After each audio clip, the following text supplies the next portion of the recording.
Bonjour, je suis Sabine, je viens de la Martinique. J'ai été sollicitée pour vous faire un témoignage concernant ma rencontre avec le Christ et j'ai simplement accepté. Donc voilà. Donc tout d'abord, je vais me situer un petit peu. Donc je suis issue d'une famille dont le père et la mère ont toujours, mon père et ma mère ont toujours prié. Ils nous ont éduqués comme ça, mon frère et moi, dans la prière. Le matin et le soir, on priait. Mes parents nous ont appris que c'était important de prier et qu'il fallait garder ce lien-là avec l'Éternel, qu'il nous gardait, qu'il nous bénissait. Et nous avons été scolarisés après dans une école religieuse dans laquelle je suis restée jusqu'au lycée, jusqu'à l'obtention du bac. Et ensuite, je suis partie en métropole faire mes études. Bon, jusque-là, pas de parcours particulier, tout va bien. Quand je suis partie faire mes études, j'ai continué à prier, mais par contre, la messe à laquelle je participais régulièrement quand je vivais en Martinique, finalement, c'est devenu occasionnel, puisque, bon, je sortais avec les amis, j'étais dans les études, et la messe, c'était plus ma priorité, et c'était vraiment autre chose. Je sortais, j'avais besoin de me divertir, comme beaucoup de personnes d'ailleurs. Et finalement, sans m'en rendre compte, je me suis un peu éloignée de la spiritualité. J'avais des petites épreuves de temps en temps, bon, rien de vraiment spécial et rien de vraiment particulier. Je priais toujours, hein, selon moi, mais je ne savais pas que je priais mal, puisque on ne prie pas n'importe comment en fait. Et donc du coup, je menais ma petite vie, comme je disais. Et arrivé un moment dans ma vie, arrivé une période, je me suis retrouvée avec plusieurs épreuves. Mais par contre, c'est des épreuves qui ne s'arrêtaient pas. Et là, je me suis posé la question, je me suis dit, mais Sabine, qu'est-ce qui se passe? Parce que là, par contre, ça ne s'arrête pas. Il y a un problème. Il y a un problème et il faut que tu cherches à comprendre qu'est-ce qui se passe dans ta vie parce que professionnellement, tu as des épreuves, personnellement, tu as des épreuves. Donc, qu'est-ce qui ne va pas? Et à ce moment-là, j'ai commencé à prendre des renseignements au niveau des retraites spirituelles. Et d'abord sur la Martinique, hein, et donc du coup, je me suis rendue au monastère des Bénédictins. J'ai commencé à fréquenter un petit peu ce lieu et à un moment, j'ai commencé à faire des retraites au niveau du foyer de Saint-Benoît et j'ai trouvé une écoute auprès des religieuses et pour comprendre un peu ce qui se passait et puisque en apparence, je n'avais rien de particulier, j'étais un peu ordinaire comme tout le monde, quoi.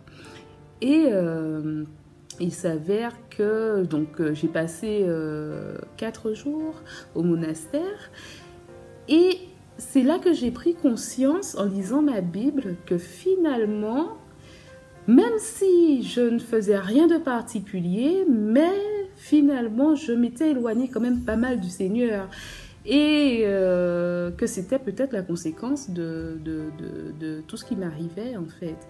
Et dans sa bonté, le Seigneur m'a révélé au monastère ce que j'avais pu faire qui m'avait éloigné de lui. Qui m'avait éloigné de lui. Et quand il m'a fait cette révélation, pour moi, c'était cauchemardesque. Je me suis dit, bon Dieu, Sabine, mais qu'est-ce que tu as fait? Pourquoi tu t'es éloignée comme ça du Seigneur? Mais qu'est-ce qui s'est passé? Mais qu'est-ce que tu as fait? Et pour moi, c'est bon. Hein? Je me suis dit, bon, écoute, c'est bon. Bon, écoute, c'est fini. Hein?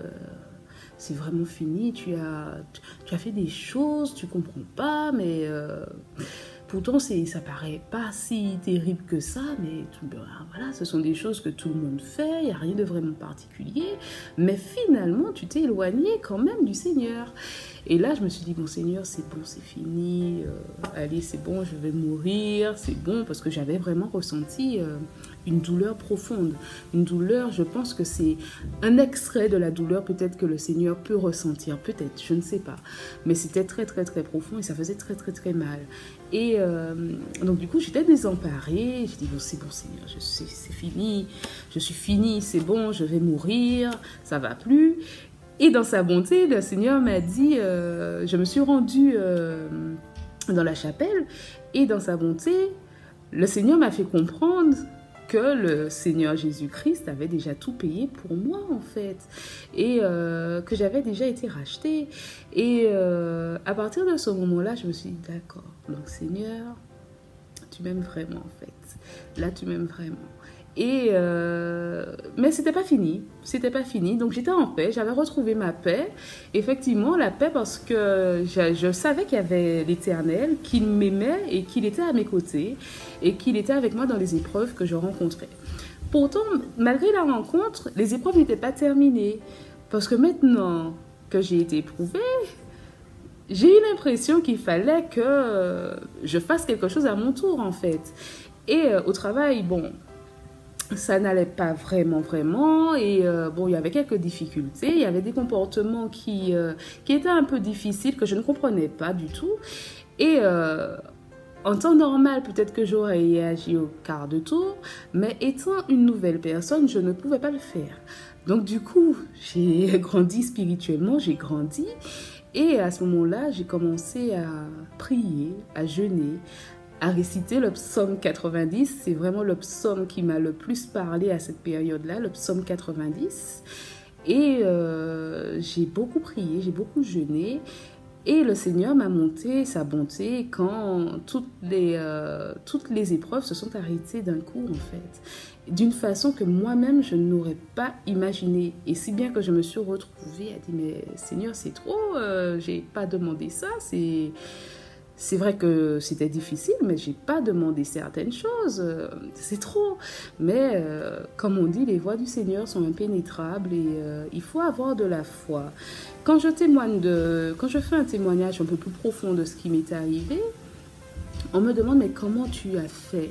J'ai dit mais il n'y a qu'une seule chose finalement, c'est la foi et l'espérance. Parce que dès lors que tu comprends que le Seigneur t'aime, que malgré ce que tu fais, tu respires, tu vis, c'est que le Seigneur finalement t'accorde encore un petit délai, hein, parce qu'il aurait pu me retrancher finalement, parce que j'estime que j'étais une mauvaise personne, donc le Seigneur aurait pu me retrancher, mais finalement il m'accorde encore un temps de vie, hein, donc il m'aime.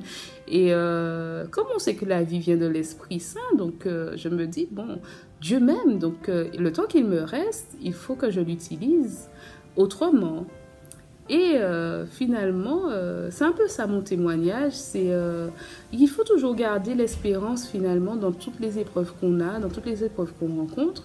Il faut garder vraiment l'espérance et la foi et la patience. La patience aussi, c'est très important dans l'épreuve. Il ne faut pas s'attendre à ce que quand quelque chose se passe, c'est flap tout de suite, c'est bon, c'est réglé, tu as prié, c'est réglé. Non. Il y a un petit temps, où il y a l'épreuve et c'est justement quand c'est long comme ça que la grâce est encore plus grande, j'ai l'impression, puisque la délivrance est encore plus miraculeuse en fait. Et moi, j'ai été touchée par le Seigneur dans une épreuve et là, je rends grâce à Dieu parce que vraiment, je n'aurais pas pensé. Et avec tout ce qui s'est passé, mes parents aussi sont ravis et mes parents aussi me disent que bon, vraiment, Dieu est grand. Vraiment, Dieu est grand. Et donc moi, je vous dis aujourd'hui, soyez courageux.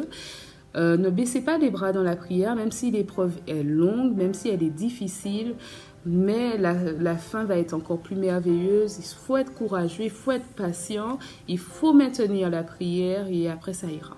Dieu fait grâce, tout ira. Voilà, donc c'était un peu mon témoignage. Donc je vous souhaite toutes les bonnes bénédictions et beaucoup de force, beaucoup de patience, beaucoup de courage. Soyez grandement bénis et je vous dis à bientôt. Au revoir.